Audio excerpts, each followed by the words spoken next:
Hey, how's it going? Today we're going to talk about what the developers have recently mentioned in a post. Not only that, but we're also going to be taking a look at Team Orion, which if you guys did not know, that's actually part of the Cyberpunk lore. Then to finish up the video, we're going to talk about some surprising new bugs that just popped up in Cyberpunk's latest patch 2.1. So with that being said, give this video a thumbs up and let's go ahead and dive right into this. Let's start off by talking about something I had brought up 2 days ago in a video, but there's one thing I forgot to include, and it is an important question.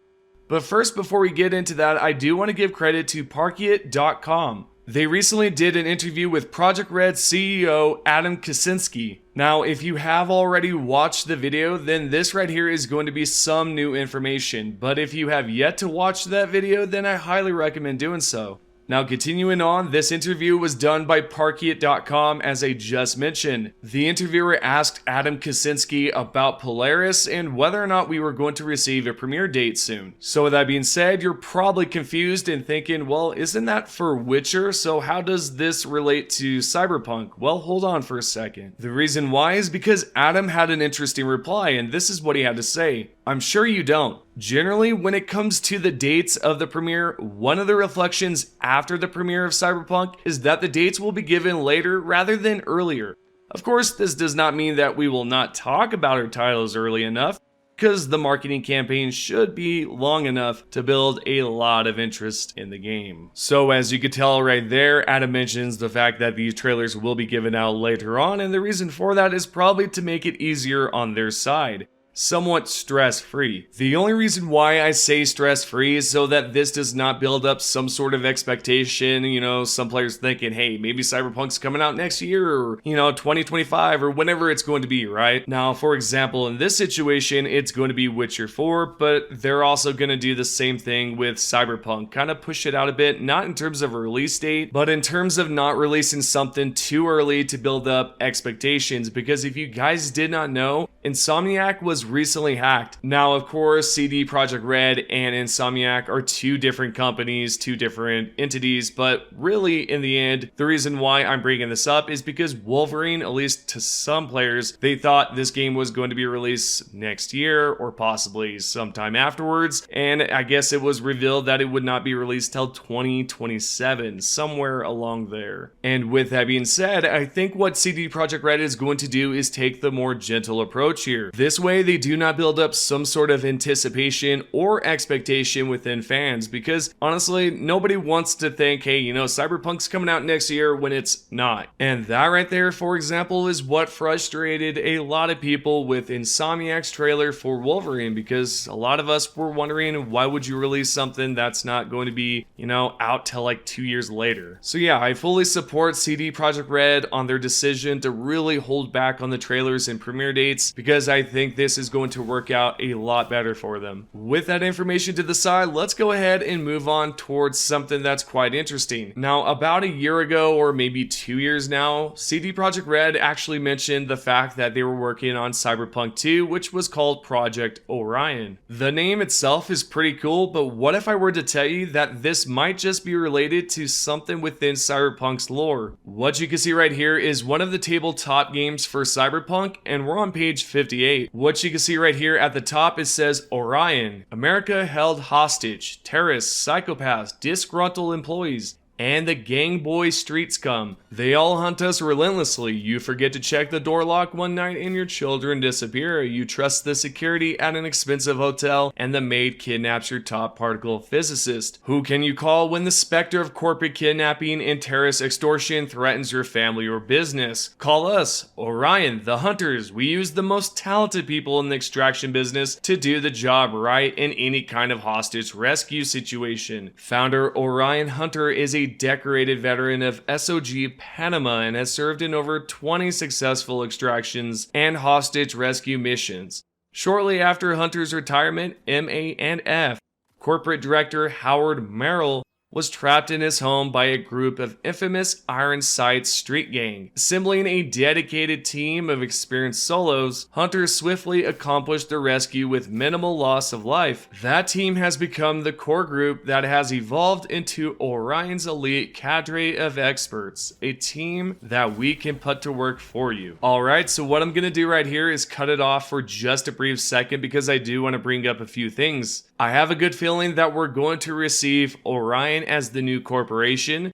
Second off, they did mention a street gang called the Iron Sight, and of course it's probably obvious enough. You know, you have Orion right here on the page, and you also know that the team has named the project Orion as well. I definitely feel like they did this on purpose, and they may have just did this to kind of give us some sort of hint. And this right here on the page might just be that, because if we do get the chance to start off as an Orion rookie or some sort of member that's a part of the group, I'm all for it. This right here would be an interesting life path choice because it's completely different from Arasaka. And honestly, if this is the choice that you're given, then I'm all for it. But I personally would have loved to try the Militech path if that was a choice. But hey, I'm not complaining. This one sounds just as cool. Anyways, let's continue on and read the rest of this. What it says is right here. In the rare event that Orion cannot handle the type of operation that you need, or you prefer to utilize your own corporate extraction teams, we can still help. We maintain a worldwide database of operatives and can construct any type of specialized teams for you. Air assault, no problem. Underground hideout, it's handled. At Orion, we never say die. Orion and its sister companies C-Team. Okay, so this is pretty cool. So no matter what, even if you do have your own extraction team, Team Orion will still come by and help out no matter what the situation is. Now, speaking of extraction teams, I wonder if this is something that's going to be featured in the next Cyberpunk game. If you guys did not know, there was a multiplayer that was supposed to be added to Cyberpunk 2077, but it just did not happen. In fact, if you go ahead and check out the ending credits, you can see that it says multiplayer as well. Anyways, I'm interested in what you all think about this right here. Do you think the two names share some sort of similarity, or is it just some sort of coincidence? I don't know. You guys let me know down below. Continuing on, we're going to talk about some of the newest bugs within Cyberpunk's latest patch 2.1. What we are going to do is head over to CDProjektRed.com and then head towards the forums. What we can see right here is a user that says, "Can start shipping in quests." User CD Machado had this to say. "So I finally decided to dive into the chipping in quest before going through the last story quests. But it seems I've hit a roadblock. Every time I roll up to the afterlife, Johnny's a no-show in his expected spot. Anyone else been here before? I've tried advancing the clock 24 hours, saving and reloading, completing other side quests, but nothing changes this. Any tips?" Then a user named Cyberwaste13 had this to say in response. "I'm having the same issue. Nothing I've tried so far has worked. I've even gone back save hours before getting the quest, but he refuses to show up for me. Any luck for you?" Then a different forum member had this to say. Dainty Almond said, "Same thing here. I've tried reloading to earlier saves, waiting time, doing side jobs, disabling all mods. All I could think of besides starting a new game or just reinstalling." So yeah, as you can tell right now, apparently Chipping In Quest is really bugged out. Possibly this is something that they could fix before the next patch comes out, or else there might just be another patch after that one. Let's go ahead and move on towards the second bug, which you can see right here. Good Mongo had this to say. Happy Together bug. As the title says, the quest Happy Together seems bugged. I can't talk to the cops, nor is there any door I can knock on. I don't think I knocked on the door even once. I was doing another mission, came out of my apartment, the quest appeared, but I ignored it. Is there any way to fix it? Then another user down below said, "Got the same problem as you. I can see that I can talk to the cop near that door, but I can't even knock or talk to them too."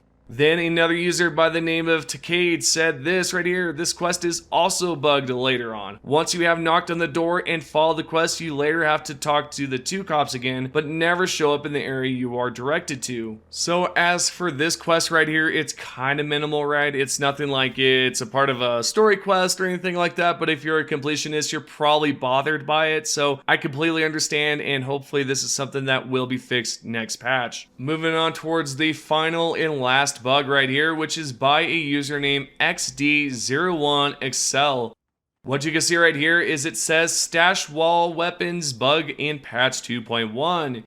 XL had this to say, "Hi everyone, I found a bug in patch 2.1. Some fixer weapons and iconic melee weapons sells by Shopkeeper which can show up on apartment stash wall. If you obtain them after patch 2.1, they won't show up on the stash wall except the mega building H10 wall. I obtained Bayako and Blue Fang before patch 2.1, so they show up on every apartment stash wall.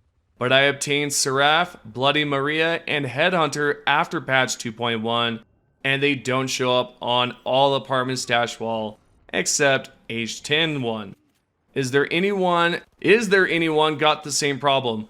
Okay, holy smokes, it was a bit hard to read there, a bit rough. But yeah, this is another issue. I've seen this problem probably pop up more than just once, and not in 2.1. I think it's happened in 2.01 and even the one prior. So this has been going around for quite some time. Now, currently there is no fix for this issue, but honestly, you can try to remove the weapons and re-add them to your stash. Maybe that will fix it. I don't know. You try it out and let me know. But this right here seems to be something that we're going to have to wait for the next patch. Moving on towards the fourth bug that just popped up in 2.1.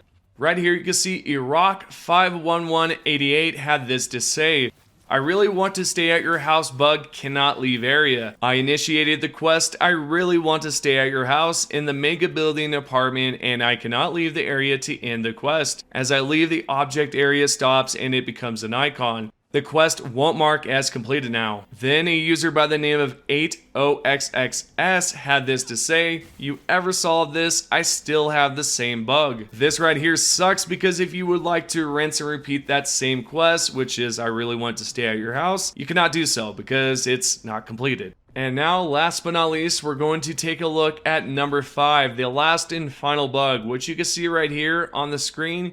Jacob93 had this to say, "Black still in the Hour of Chaos bug after finishing PL," aka Phantom Liberty. The user goes on to say, "Anyone else seen this? I finished PL, went to Yoko to buy something, and this quest appeared and now won't go away. Talking to Yoko doesn't progress anything. I've tried loading an earlier save, but the same thing happens. I'm hoping it won't interfere with the rest of the game. Slanted face." Then a user by the name of hyped_panda had this to say in response.